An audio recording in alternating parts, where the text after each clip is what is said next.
So guys, we are here with one of the event organizers. What's your name? Ababao. Ababao. Okay, my name is Rico Bambino. On behalf of EDC News, I just want to ask you a couple questions, if that's okay. Yes. All right, cool. First question: why was this protest put together? Okay. Basically, this protest was organized before the recent deal was made. The peace deal was made back in Pretoria in South Africa between Ethiopian government and TPLF. So the original concept of organizing this event was to say no to America, especially in the West. So just take your hand off from Ethiopia in particular, to that matter to all Africa. Yeah. So they don't have to make a deal for us. We can break a peace.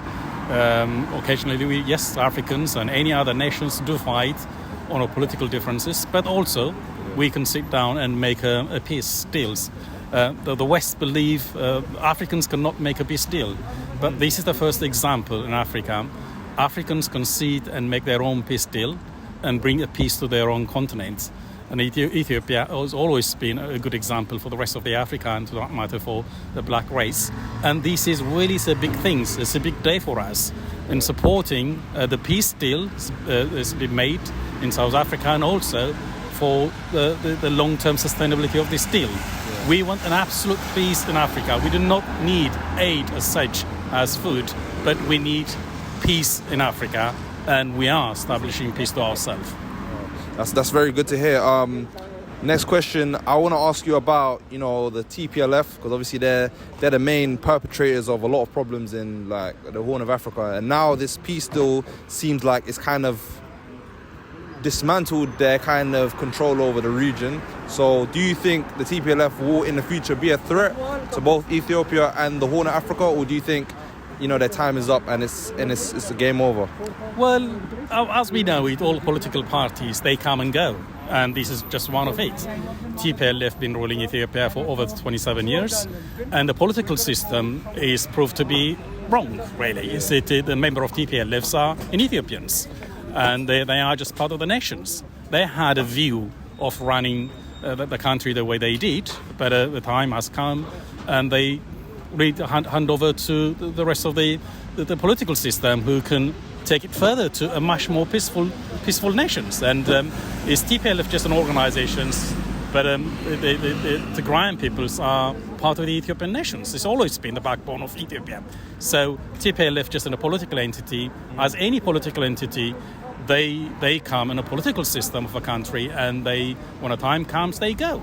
That's exactly what happened. So I think it will be an absolute peace in the Horn of Africa. It's good for them to accept. The only way forward is to accept and lay down the arms and sit and talk and be part of the society. I think, in my view, that's what happened last Thursday. That's very good. And I want to get the final question for you. As you said before, that the West don't really feel like Africa can really do their own peace deals. But as we've seen before, with Eritrea and Ethiopia, mainly Eritrea, I'll take Eritrea because for a number of years they've been kind of anti-Western regime. So do you think that the Eritrean government, Isaias Afwerki, he has influenced or he's made some sort of impact in this meeting and the fact that Ethiopia are actually standing up to the TPLF? Well, Ethiopia and Eritrea is almost like a brother and sister, or an older brother and an older siblings. It's just a one nation. I'm amazed to see Eritrea becoming a separate nation in my generations. So I think no one will understand Eritreans more than Ethiopians. No one will understand Ethiopians more than Eritreans. So Eritreans, I don't think they rejected the West. They just did not want to be pressurized and bullied by the West. Yeah. No country in these global nations can reject one country to another country. Yeah. In fact, the West wanted to reject Africa, but we just refused to be rejected. Yeah. And we want to stand by our own lake. Eritrea have been standing for many, many years, and it's a good example for the rest of the nations. And it's been difficult, I understand. I've got a member of Eritrean family, my extended families, and it's a marriage with Eritrean family, and I understand. It was absolutely painful for two nations to be separated, and for two nations to come back again for a common good. is a good example again in the Horn of Africa and for the rest of Africa. Africa should not be divided. It should be united. And the more we unite as an African, the more we'll be a kind of a global power in the West, against the West. And not against the West in terms of the political system, but in terms of the economy. We can feed ourselves, we can run ourselves, we can make a peace. When we dispute, we can sit down, we can talk. Yeah. So these two nations, Eritrea and Ethiopia, have given an example to the rest of the African nations, and the black race has always been for centuries, and we are strong if we are united.